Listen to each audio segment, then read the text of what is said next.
Assalamualaikum warahmatullahi wabarakatuh. Bagaimana kabarnya hari ini anak-anak? Semoga sehat selalu ya, beserta keluarga. Anak-anak, alhamdulillah hari ini kita mulai kembali materi pelajaran Al-Quran hadis ya, dimana anak-anak dalam kurang lebih 1 minggu ya melaksanakan ujian penilaian tengah semester, dan tentunya anak-anak sudah tahu hasilnya. Harapan Bu Hana untuk kedepannya nilainya lebih bagus lagi ya, lebih baik lagi daripada yang kemarin-kemarin. Oleh karena itu Bu Hana berharap ketika ada tugas dari Bapak Ibu guru, tolong dilaksanakan atau dikerjakan dengan baik ya, jangan sampai ketinggalan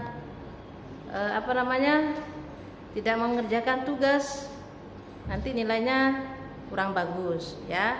Apalagi ini adalah semester 2 untuk kenaikan kelas. Dari sekarang itu anak-anak harus lebih giat belajarnya ya, tidak boleh bermalas-malasan. Baik, hari ini kita lanjutkan materi Al-Quran hadis di bab berapa ya? Ketiga ya di semester 2, tentang wakaf dan wasal ya, wakaf dan wasal. Oleh karena itu kita bahas dulu pertama terkait dengan pengertian wakaf. Nah, ini kaitannya dengan ilmu tajwid ya. Jadi supaya kita bisa membaca Al-Quran dengan baik dan benar, kita harus memperhatikan kaidah-kaidah dalam ilmu tajwid, termasuk tanda wakaf ini ya, atau tanda berhenti dalam ketika membaca Al-Quran. Jadi kita harus paham apa itu wakaf, apa itu wasal ya. Hari ini kita bahas bersama. Baik, Bu Hana jelaskan di sini tentang pengertian wakaf. Dari segi bahasa, wakaf itu artinya menahan atau berhenti ya. Menahan atau berhenti itu menurut bahasa. Sedangkan menurut istilah atau secara umum, wakaf artinya berhenti pada saat membaca Al-Quran, baik di akhir ayat maupun di tengah ayat dan disertai bernafas. Tapi tanda wakaf itu nanti kita pelajari di pertemuan berikutnya. Tanda wakaf itu apa saja, kapan kita boleh berhenti, kapan kita boleh lanjut, kapan tidak boleh berhenti. Nah itu nanti ada tanda-tandanya tersendiri. Insya Allah minggu depan kita bahas tuh. Sekarang masih tentang pengertian wakaf dan juga jenis-jenis wakaf ya. Jadi sekali lagi Bu Hana ulangi, wakaf, tanda wakaf menurut bahasa artinya menahan atau berhenti ya. Sedangkan menurut istilah adalah berhenti pada saat membaca Al-Quran, baik di akhir ayat maupun di tengah ayat dan disertai dengan bernafas. Ya, ada juga nanti wakafnya itu ada yang disertai, jika wakafnya tidak bernafas nanti kita pelajari di pertemuan berikutnya. Kemudian yang kedua adalah jenis-jenis wakaf. Apa saja jenis-jenis wakaf ya.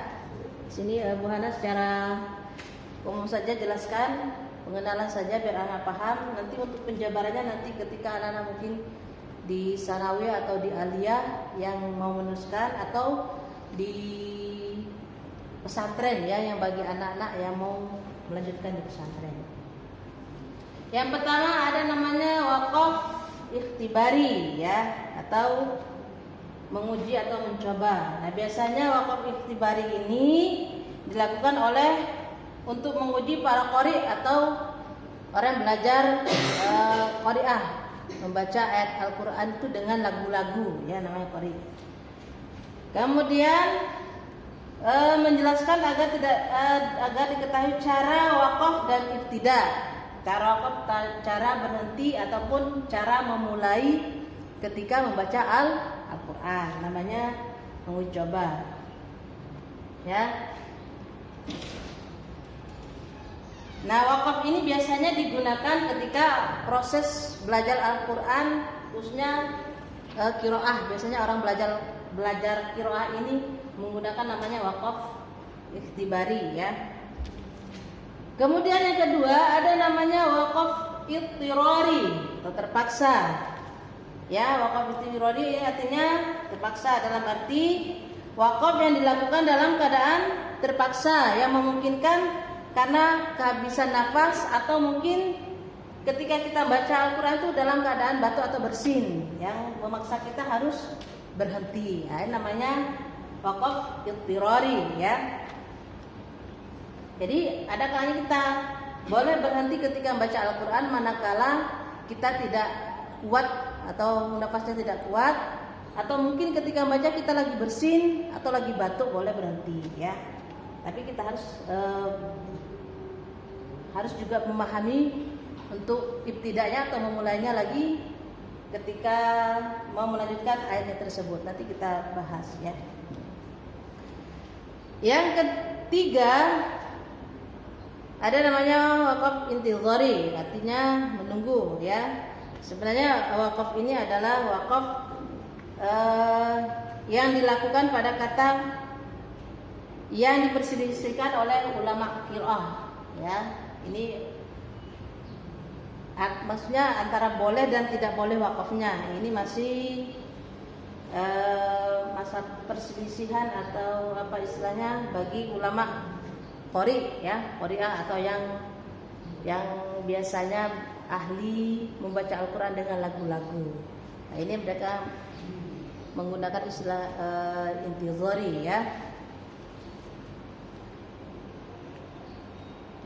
Yang kemudian yang terakhir ada namanya wakaf ikhtiyari atau pilihan ya. Wakaf pilihan, wakaf yang dilakukan pada kata yang dipilih, baik yang disengaja maupun direncanakan, bukan karena sebab-sebab yang lain ya. Ini namanya wakaf ikhtiyari. Nah, kemudian wakaf ikhtiyari ini terdiri atau ada 4 macam ya. Kita bahas tentang wakaf ikhtiyari atau wakaf pilihan. Ini ada 4 macam.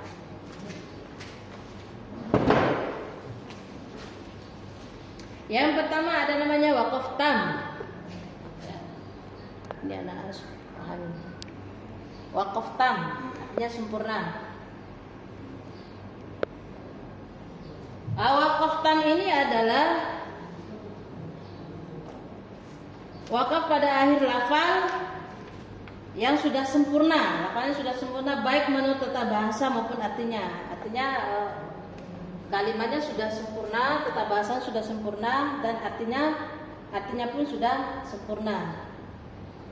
Ya, ini wakaf tam. Contoh pada lafaz muflihun terdapat dalam surah Al-Baqarah ya, ayat 5. Yang punya Bismillahirrahmanirrahim. Ulaika ala hudam min rabbihim wa ulaika humul muflihun. Berarti di situ wakaf tam. Artinya tidak boleh dilanjutkan ke ayat berikutnya ya. Kadang-kadang kalau ahli qori itu biasanya kalau nafasnya panjang bisa dalam satu nafas itu bisa baca langsung 1 atau 2 ayat kalau ahli qori. Dan itu biasanya dari ayat 1 itu disambung ke ayat 2. Tapi pada lafaz wakaf tam ini adalah wakaf yang sempurna dari segi tata bahasa atau lafal maupun artinya, dan itu harus berhenti di akhir kalimat ya. Kemudian tapi wakaf tam ini juga terkadang terjadi pada pertengahan ayat, bukan hanya di akhir tapi juga terdapat di pertengahan ayat ya, seperti dalam surah Al-Furqan ya. Dalam surah Al-Furqan ayat 29 pada lafal izja'ani. Ini ayatnya ini wakafnya di pertengahan kalimat ya. Anak-anak bisa dilihat di buku LK-nya halaman 34, ada di situ wakafnya. Bismillahirrahmanirrahim. laqad adallani 'anil dzikri ba'da idh ja'ani wa kana asy-syaitanu lil insani khazula. Jadi berhentinya di ba'da idh ja'ani. Wakafnya di situ ya. Tuh kalau di pertengahan kalimat. Ini contohnya bisa anak dilihat ibunya. Kemudian yang kedua ada namanya wakaf kafi. Wakaf kafi ini adalah berhenti pada kalimat yang kalimat sesudah dan sebelumnya tidak berkaitan dari segi kalimat atau lafal, tetapi dari segi makna masih berkaitan ya. Contohnya pada surah La Yu'minun, masih di Al-Baqarah ya, ayat 2. Saling berkaitan. Dari lafaz tidak berkaitan, tapi dari maknanya masih berkaitan. Dicontoh di surah Al-Baqarah ayat 2. Bismillahirrahmanirrahim. Innal ladzina kafaru sawa'un 'alaihim a'anzartahum am lam tunzirhum la yu'minun. Jadi ini masih berkaitan, la yu'minun itu berkaitan dengan maknanya dengan ayat sebelum dan sesudahnya. Tapi dari segi lafal sudah tidak ada berkaitan. Ini namanya wakaf kafi ya. Kemudian ada juga namanya wakaf hasan dan wakaf qabih ya. Wakaf hasan dan wakaf qabih. Insyaallah nanti kita lanjutkan minggu depan terkait dengan dua wakaf ini, wakaf hasan dan wakaf qabih, dan kita lanjutkan juga dengan tanda-tanda wakaf ya. Apa saja tanda-tanda wakaf itu dan cara mewakafkannya seperti apa, nanti kita jelaskan di minggu depan ya. Karena materinya sudah, tulisannya papan tulisnya tidak muat, makanya mana cuma tulis dua wakaf dulu ya, wakaf tamnya. Jadi insyaallah dua wakafnya lagi kita lanjutkan minggu depan ya. Ini untuk pengenalan tanda wakaf.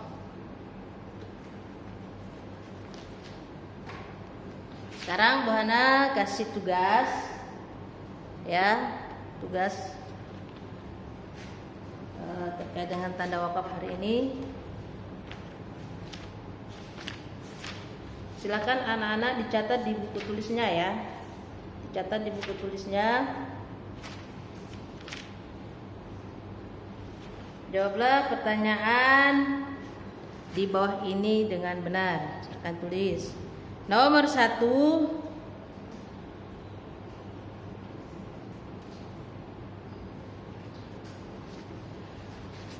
jelaskan pengertian wakaf menurut bahasa dan istilah. Jadi ada dua jawaban ya.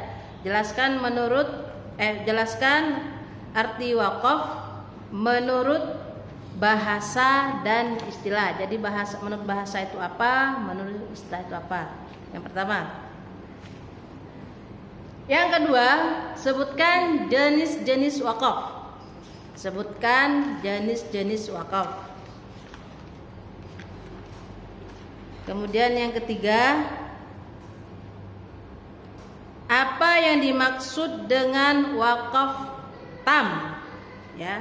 Apa yang dimaksud dengan wakaf tam? Yang keempat,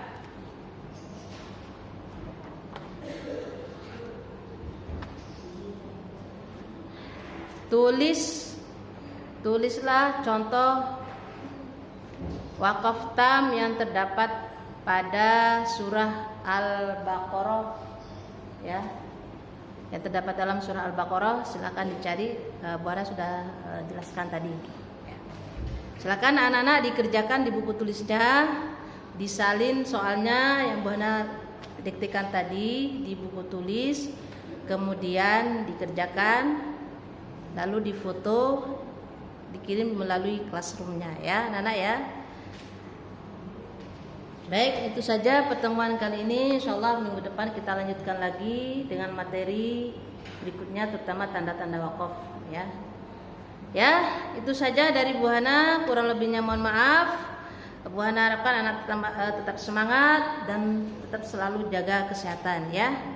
Bu Hana akhiri, assalamualaikum warahmatullahi wabarakatuh.